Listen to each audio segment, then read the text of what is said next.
Perfect. All right. Welcome to our fall series.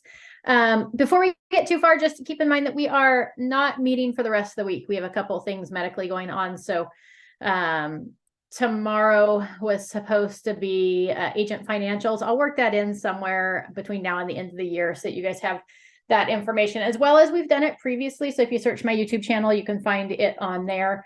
And then Thursday, the form that we were supposed to cover, I think, was the backup offer addendum, and we'll just cover that the next week. So we'll cover the BUO and the DID forms both the following week. So we'll be back to the regular schedule come next week, but this is our only class today.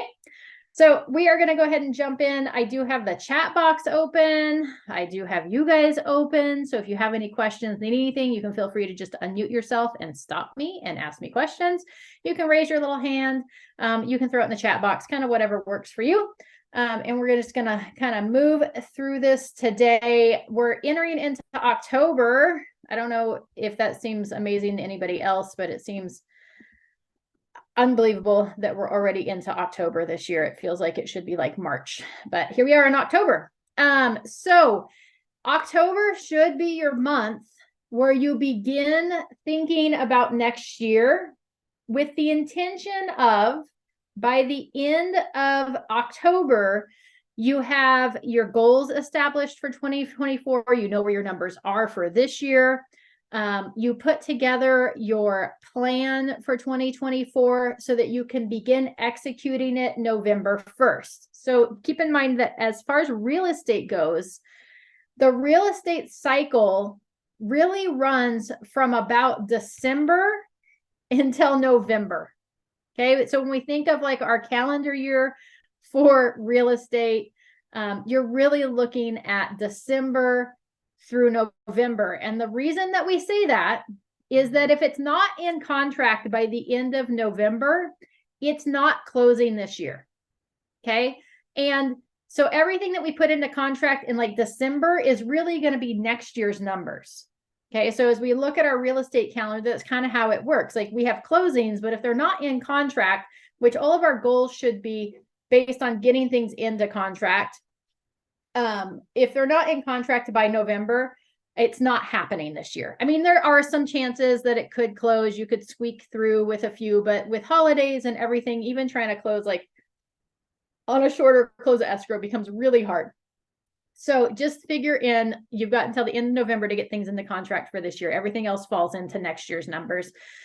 So that's why we start talking about our goals and our plan for next year in October. And we begin implementing that plan at the beginning of November, so that by the time we hit December, we're already executing our plan, putting things in the contract, and setting ourselves up for success to hit our numbers for the next year, for 2024. Does anybody have any questions on the thinking this way, or why we focused in on this in October? All right. We start with number one. You should know your numbers. And what do I mean by that? You should know how many closings that you had this year so far. You should know how many you're expected to have before the end of the year. You should know what your gross commission income is, or what your GCI, what your total commissions were before they took stuff out of them. Right. So any deductions from those, you should know what that number is. You should know what your net commission was after they took off like cost of sales. You should know what lead gen methods you have executed this year. You should know how many phone calls you made, how many doors you knocked, how many open houses you hosted, how many people walked through those open houses, how many buyers appointments you sat down on, how many listing appointments you sat down on, where those appointments came from. So as we start thinking about next year, if you're like, Amy, I have no idea what you're talking about, keep these things in mind, because this is what you need to focus on to track, so that we know where we need to pivot or shift, what's working, what's not working, right? We should know our return on our investment, but we have to know our actions to be able to do that. So as we enter into October and we begin talking and having these conversations about where we want to go next year, take some time to do some homework and gather up that information. Okay, if you don't have it readily available in a spreadsheet ready to go, let's gather up that information so that as we move forward, you know where you're at and where you want to go. Okay, so gather up all that information. And then at the beginning, we're going to start with today uncovering your why and defining your values. And the reason we go back and we revisit this every single year, if you've never done it, this will be fabulous. It'll be your first time. If you've done it before, it's a great time to just really dig in and refocus and make sure that why you're doing what you're doing, focused in on your why, that it still applies. Okay. The other thing that we're going to talk about today, which I don't feel like a lot of people really dig into very deeply, is defining your values. And the reason that I'm going to encourage you to define your values, and we're going to get into this a little bit further, is that your values, if your values are in alignment with what you're doing for work, right, or to make an income, you're going to, number one, enjoy it a lot better. And number two, you're going to be way more productive and successful. Okay. And people don't take your values into account as much as they should when they do business. So let me see if I can get my slideshow working. All right. So in the MREA, if you don't have the book, get the MREA. My camera's blurry, so it's hard for you guys to see it. But there is, this is the Millionaire Real Estate Agent book.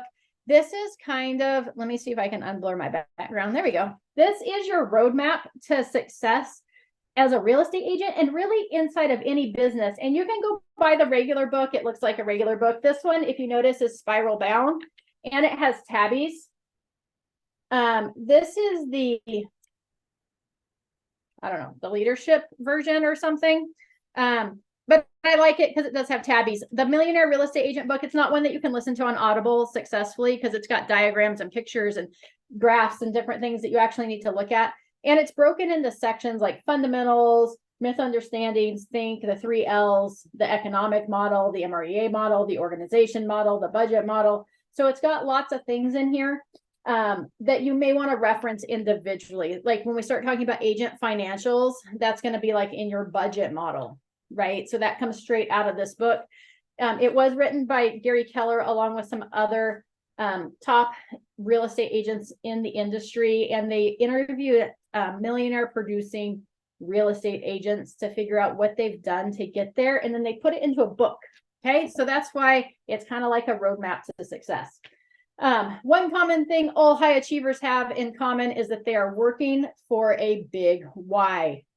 Okay, so that's why we're digging into that today. Let's see if I can get. All right. Why versus values, right? I told you we were going to talk about defining our why as well as our values today. People often confuse their why with their values.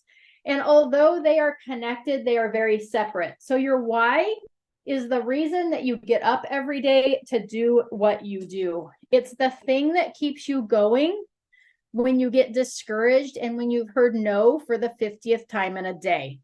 Okay, your why is what's going to keep you moving forward. Your values are your belief system or your deepest level of programming that help determine your satisfaction with how you spend your time. Okay, so that's your why versus your values. Okay, in order to define a why, you may first find that it is helpful to uncover your values. So there are 7 key areas for values. They fall in finances, relationships, personal growth, business, spirituality, and health. Okay, those are the 7 areas of values, and your values might be different for each one of those areas. Okay, so finances, relationships, personal growth, business, spirituality, and health. Okay, so the way that we define our values is that we look at each area individually. So if we were going to pull out, let's focus on finances first. And if you were to close your eyes and just really internalize what is important to you about finances. Right? And somebody may be like, well, it pays my bills. Okay, well, that's probably like security, right? Being able to pay your bills comes down to security. Or maybe for some people, you're thinking, gosh, well, finances is a method to freedom, right? If our finances are in order, then maybe I don't have to work anymore, or maybe we're not tied to that 9-to-5 job that we have to work in connection with whatever it is that we're doing, right? Maybe it gives you stability. Maybe for finances, what's important to you is that your money's working for you, or maybe it's a vehicle to live your dreams. So you're really going to spend some time doing it during this lesson. It's probably not ideal. You want to set some time aside outside of this.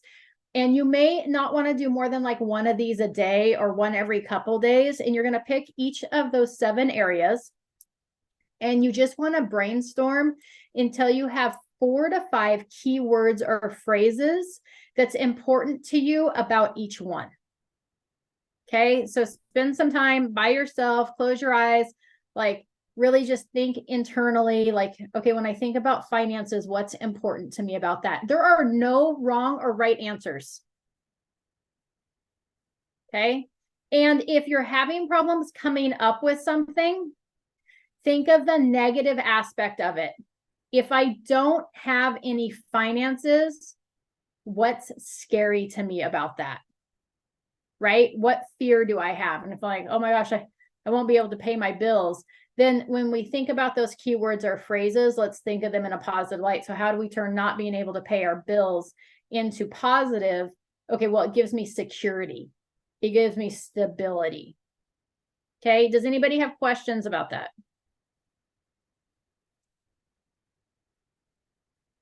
Okay, once you have your 4 to 5 keywords or phrases,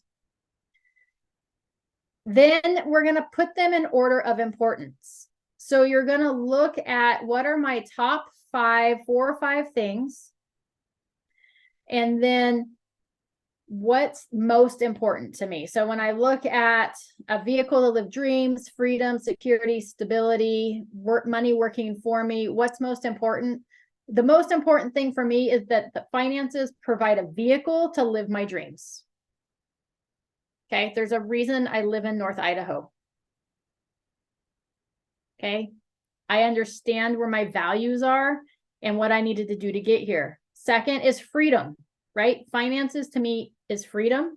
So it'd be vehicle to live my dreams, freedom, then security, then my money working for me, and stability. So that is my order of my values when it comes to finances. Okay, so you want to put them in order, top to bottom. After you take and put those items into order of priority or most importance, then we want to define what it looks like to you. Okay, and this is obviously this whole portion is going to be specific to you. So a vehicle to live dreams. So for me, that means every financial decision should result in us moving closer to our goals for the future. Okay, it also means that I have to define what our goals are for the future, right? But every financial decision should result in us moving closer to our goals for the future. So every time finances come into play now, because I understand my values for finances, every time we have to make a financial decision, it gets weighed against the value of, is this a vehicle to live our dreams? Is making this choice going to result in us moving closer to our goals for the future? Right? For freedom, we will have the freedom from any debt, including a mortgage, in turn creating more freedom for how we choose to spend our money. Right? Security, we will have 12 months of expenses in the bank at all time to fund all personal and business expenses. That's what security looks and feels like to me. Money working for me, we are using our finances to create passive income and wealth. And stability, we will create a passive income that is dependable and reliable on a monthly basis that covers our monthly expenses. So you want to define each with either a value or a phrase. And sometimes it might not be an individual phrase for each item. Sometimes it may be more of like a conclusive paragraph of, here's what this looks and feels like to me. Okay. I think the next one's an example of that. So here's what a phrase might be, right? So same 5 values: vehicle to live dreams, freedom, security, money working for me, and stability.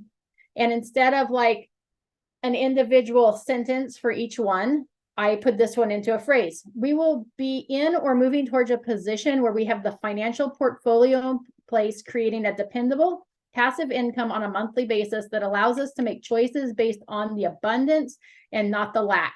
We will be able to do the activities that we desire, whether it means trips, activities, or just living a generous lifestyle. That would be my value statement for finances. Okay, and whether it looks like individual lines or a conclusive paragraph, there's no wrong or right answer to that. It can be either or, you could have both. But this is where our values are when it comes to finances. So I know that every decision I do has to be weighed against this. Am I moving closer to this, or am I moving away from this? Questions, thoughts, ahas on defining your values?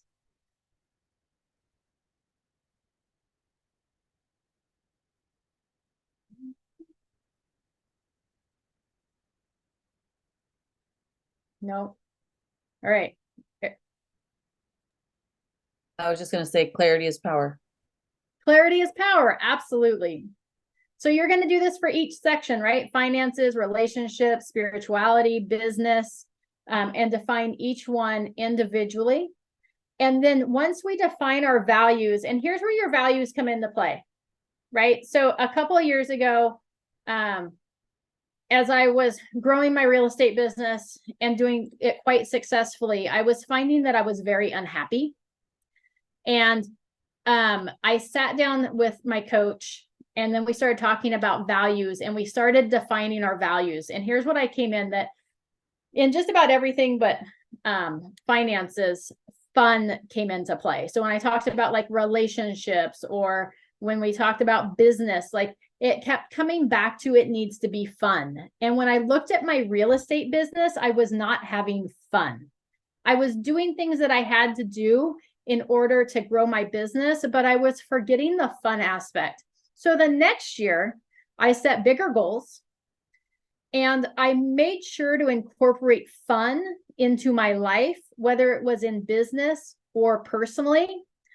I spent more time on horseback that year than I had any previous year. I spent less time working, and I grew my business because I knew that fun was going to cause me to propel myself forward. And it allowed me, when I was doing my business, to focus in on doing it and doing it more strategically, so that I had time to do the things that I wanted to do in order to have fun. And that caused me to be way more successful, way happier, and I spent less time working to do it all. So just kind of keep that in mind. It doesn't matter what your values are, but what you're doing in your life should be in alignment with those values.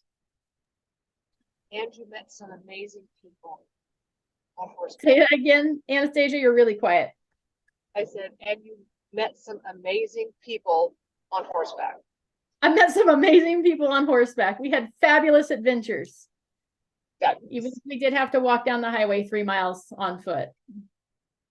Yep. Anyways, all right. So the next thing is, once you define your values, you're going to focus in on your big why, right? So your big why is your purpose, your mission, and need. It fuels you with focus and energy, and it's going to power your action. Your big why powers your big life. And oftentimes when people get into real estate, they think about like, oh, well, I got into real estate because I want to change people's lives. I want people to have houses, right? I want people to have this better experience than I did when I bought my house, right? That's oftentimes like, oh, that's why I'm doing this. Okay, so we want to think bigger than that. We've chosen real estate because real estate is the vessel that's going to get us to our why. It's probably not actually connected to our why, right? So it might be the tip of the iceberg. So if we're like, well, I got into real estate because I wanted people to have a better experience than me. Okay, well, why did you want people to have a better experience, right? Like, let's think about that. Let's talk about that a little while. Let's dig into that. And if you're like, well, because the house buying process wasn't fun to me, like it was just a miserable experience. My agent didn't help me after we closed on our house. We had all sorts of problems. So, okay, so let's go into the bigger thing, because we can never prevent those, but we want to ask, like, why are you doing this? What do you want to accomplish? When you're lying on your deathbed, what do you want your legacy to be, right? And it probably goes beyond. You probably just don't want to help people have a better experience than in buying houses. You probably want to help more people have a better experience just in life in general, right? So what's that bigger picture looks like? What do you value most? And then you want to continue to dig into that, like the why, right? Why do I want to do this? I want to help change lives. Well, why? Why do you want to accomplish, what do you want to accomplish? Well, gosh, I'd like to have my family to have a better life. Why do you want your family to have a better life? Well, because I don't want to have to tell them no. Why don't you want to have, right? So we're going to keep drilling down on this until we get to the bigger picture.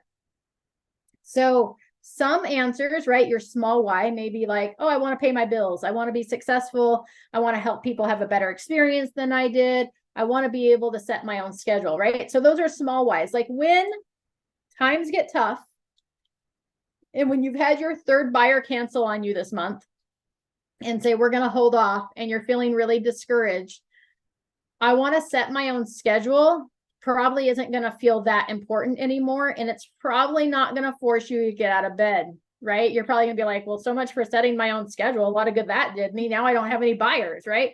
Or a lot of good trying to help people have a better experience than I did, right? Like they're quitting on me. So what's going to keep you going in that? So that's why we don't want to focus in on our small why, but rather we want to focus on our big why. Okay, so we want to dig deeper. So we want to keep asking yourself why until you reach the core value of your why. So example, what do I value most, right? I can basically summarize my values into the following: to live a happy life of fun, freedom, and abundance, right? And then we go, why? But why do I want to live a happy life of fun, freedom, and abundance, right? That's not really a why, because I believe there is more to life than working day in and day out. I believe that God put us here to make a difference in the lives of those we interact with.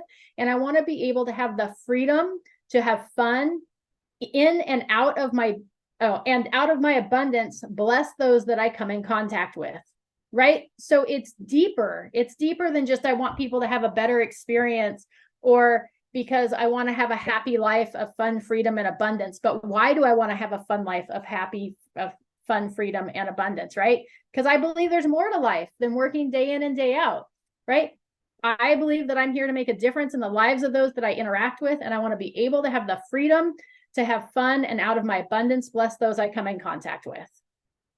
Okay, do you see how we dug that from like, oh, I want to be happy, or I want to have fun, or I want to have freedom, into a deeper, meaningful statement? Because this here, when you look at this statement, if I keep this in front of me, put it on my wall, if I continue to remind myself that this is why I'm getting up in the morning, and this is why I'm making those phone calls, and this is why I'm getting on those Zoom calls, and this is why I do what I do, it keeps me pushing forward even when I get discouraged. Does that make sense to everybody?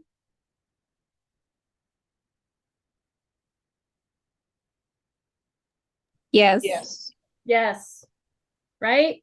If I'm like, man, I want to have fun. I want to have a happy life of fun, freedom, and abundance. And I'm like, this isn't fun.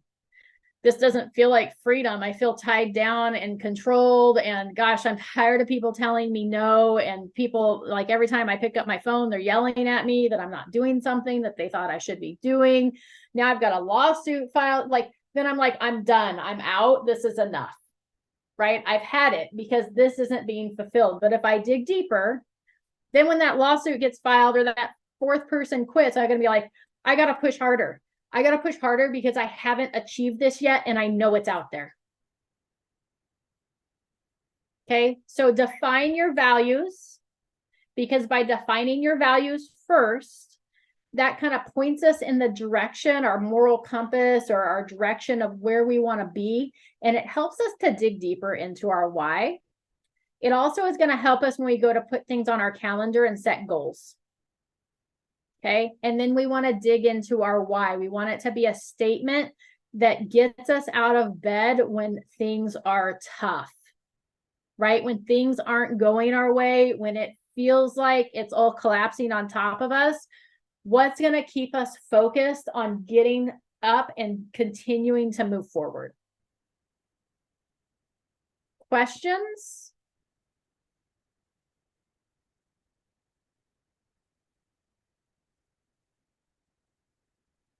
Did everybody jot down the 7 areas that you should focus on for your values?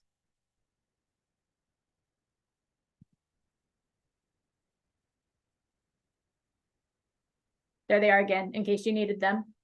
But I got a thumbs up. Thank you. Right? Finances, relationships, personal growth, business, spirituality, and health.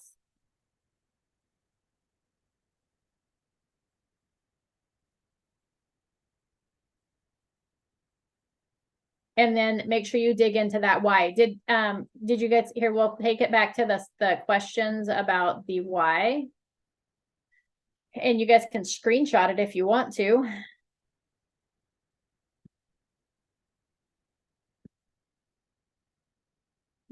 All right. So the questions, start asking yourself these questions. Why do I want to do this? What do I want to accomplish? When I'm on my deathbed, what do I want my legacy to be? What do I value most? Those are just some questions you can begin asking yourself as you start to define what your why is. And we want to continue to do the why. Why do I want to do that? Why do I want to do that, right? Why do I want my kids to have a better life? Why do I want to be able to retire?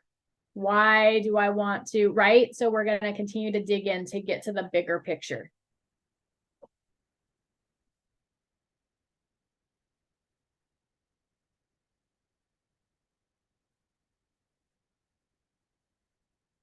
If I change it and you guys don't have it, just holler at me.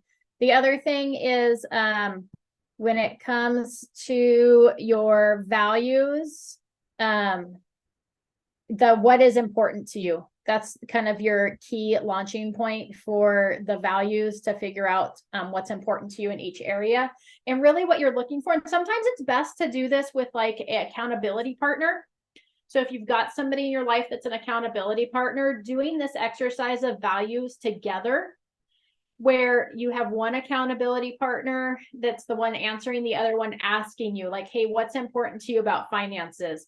And being able to help brainstorm and ask you questions about it to get to the basis. Because sometimes what we're really looking for when we go to the 4 or 5 keywords or phrases is we're looking for you to start repeating things, right? So what's important to you about finances? Oh, well, freedom's important to me about finances. Okay, well, what do you mean by freedom? Right? And then they can help you brainstorm like, oh, here's what I was thinking with freedom. Okay, so that sounds a little less like freedom and more like security to me. Does that feel right to you? Like it's not really you're looking for freedom, you're looking to have money in the bank, right? So they can be asking you questions and helping you dig deeper about that, or they can start asking the questions about, okay, well, if you didn't have finances, if you didn't have any money in your bank account, how would you feel about that? Right? Oh my gosh, I'd have so much anxiety if there was no money in my bank account. Okay, so it's security, right? Or, whatever. So you can help get to that. And you can do that with the relationships and everything. So sometimes it's good to work with an accountability partner and maybe once a week you guys meet and work through one area of values to help define those and get deeper into each area. And then you're going to define your why. And again, your values, we're going to define them, those 4 or 5 phrases or words. Then we're going to take and put those in order. And then we're going to define what it looks like for you, right? So do that definition of what does that look like? When I say freedom, what does that mean to me? Okay, when I say security, what does that look like? How do I know that I'm achieving that? Right? And then it can either be a series of phrases or one combined statement. And these are the things that you want to be working towards and moving towards on a daily basis. Every time you have a decision when it comes to relationships, am I going to go hang out with that person? Well, does it meet my values? Is that person going to help me meet my values when it comes to relationships? If one of your values when it comes to relationships is like, you want to have fun and you want it to be enjoyable, and every time you get together with somebody, it feels like a drain on your life, it's okay to say no. Right? It's okay to say no. Same thing when it comes to like business opportunities, when it comes to spirituality, when it comes to anything, it's okay to say no. And having your values defined might make it easier for you to say yes to things that are helping you move forward and no to things that aren't. And then your big why. All right. Any other questions, thoughts, comments? Adriana liked that I told her she could say no. It's hard. It's hard to say no. It's hard to cut people out of your life that you might have relationships with for years, but that they're truly a drain. I remember reading something about like love people from afar. It's okay. Like you don't have to, and that kind of helped me cut those ties. Cut those ties. Absolutely. Yeah, I've been doing a lot of that this year. It's important. Like Drake said, I've been losing friends and finding peace. Yeah, absolutely. Honestly, that sounds like a fair trade to me. Yeah. Right. But we live in such a yes society. It's hard for any to be like, oh, they invited me to this, I've got to say yes. Or I got invited to this, so I guess I got to go. Instead of being like, hey, I'm going to mail my present and call it a day. Like, I don't need to go attend that birthday party or that, baby shower or whatever. Like it's not in alignment with where I'm headed or what I want to be doing or the people I want to hang out with. It doesn't mean that you necessarily have to like cut somebody off completely or completely ignore them. You just may choose not to attend events like that or to do things. So it just totally depends. Or for some people, they may be like, I like people. I want to be around all the people. People make me happy. That makes me excited. It recharges my battery. So anytime something comes up, I'm going to say yes. And I'm going to make that a business opportunity to help propel myself forward. Right? Like it's totally okay to be that way too. It makes no difference. It's all personal and what your values look like and what you're going to use to continue to move yourself in a forward direction.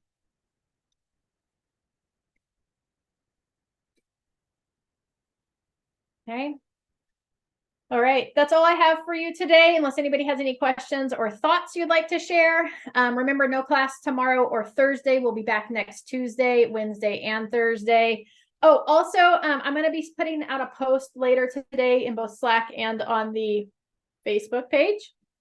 We have a really cool training coming up through Cyberbacker. It's sponsored by Cyberbacker about business planning.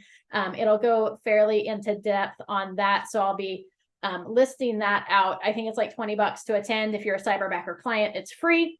But be looking for that post because that'll be a stellar, fabulous training led by two of our, I think they're both MAPS coaches. So it'll be a great training on kind of right in alignment with what we're doing. It's on the 11th of October. And I don't remember what time it's at, but watch for that post to come out. Make sure you log your attendance. It's in the chat box now. You can click on that. If you want to see any trainings added to the calendar that aren't on there, there's a suggestion place on there. Put anything in there you would like. And I will see you all next week. Thank you. Thank you.